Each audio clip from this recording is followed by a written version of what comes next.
Banyak yang ngira cryptocurrency soal uang, tapi tahu gak sih sebenarnya kalau cryptocurrency itu adalah bagian dari internet. Ya kenapa internet disebut menjadi Web3? Hai, aku Albert, follow for more blockchain and technology content. Video kali ini gue bakal terangin sejarah dari internet nih, supaya kami paham tentang blockchain, crypto, token, ngebantu evolusi dari internet ini dari Web 2 ke Web 3. Di awal tahun 90-an mungkin semua orang udah tahu nih, awalnya internet itu mulai muncul dan semua orang yang punya hardware-nya, yang punya knowledge-nya bisa mengakses internet. Tapi ini tuh masih kayak zaman dulu banget, masih kuno banget yang dimana semuanya cuma statik, yang artinya cuma bisa baca doang.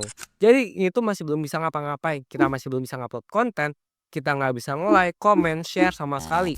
Semuanya benar-benar statik, kita cuma bisa baca doang atau disebut istilahnya read only.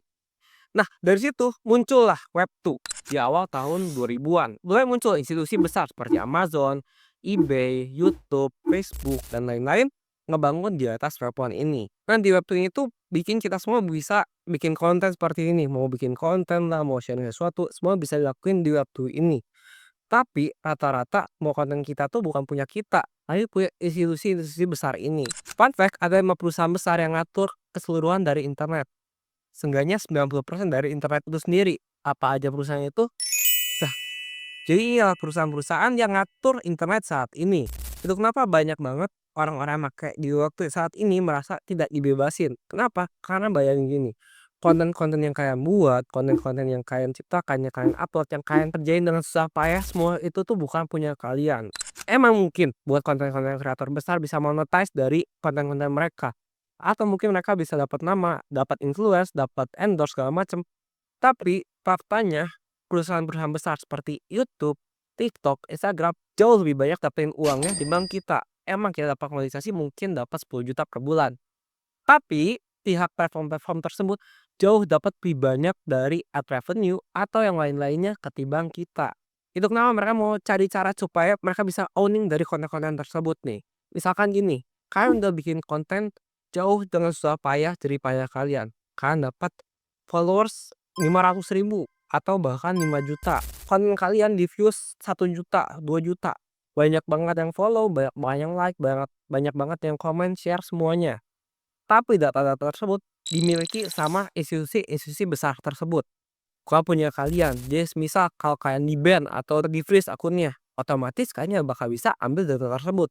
Dan di mana zamannya sekarang data itu sangat penting, data itu sangat mahal, pasti kalian dirugikan. Makanya nih mulai bermunculan ide-ide mengevolusikan internet saat ini. Dan lucunya, ide ini tuh muncul setelah adanya cryptocurrency, Bitcoin yang dikeluarkan oleh Satoshi Nakamoto di tahun 2008 sampai sekarang.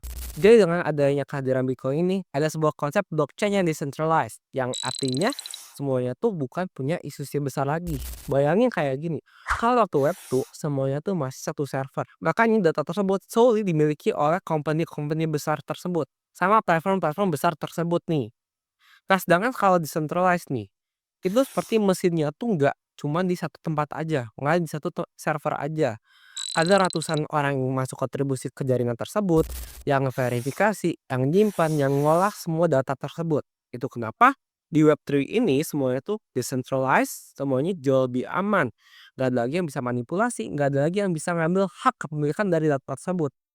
Karena nggak ada yang memiliki semuanya, otomatis data yang kalian miliki itu hanya khusus milik kalian. Gue bakal beli sebuah token yang merepresentasikan konten tersebut. Dan saat gue beli token tersebut, hak kepemilikan token tersebut bakal di-assign kepada gua. Dan gak akan ada lagi yang bisa ngambil hak kepemilikan tersebut karena semuanya udah decentralized. Gak akan ada lagi yang memilikinya. Itu kenapa institusi seperti Facebook, seperti YouTube, seperti Instagram, seperti Disney, semua ketakutan sama kehadiran Web 3 ini.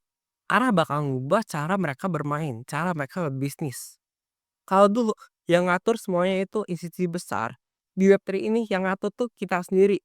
Datanya punya kita, data yang kita anggap berharga, data-data seperti customer, following, likes, segala macam, itu yang kontrol kita, yang mendapat benefitnya kita. Itu kenapa mereka semua tuh sebenarnya ketakutan nih dengan kehadiran Web 3 ini. Kalau dulu di Web 1, Web 2 kita mengandalkan manusia nih yang masih bisa salah, yang masih bisa error buat ngontrol semua data kita. Kalau di Web 3 ini, kita ngadain sebuah komputer, sebuah program yang lebih minim salah, yang lebih adil, yang cuma jalan pekerjaannya saja. Kenapa kalau di Web 3 itu kalian nggak usah takut?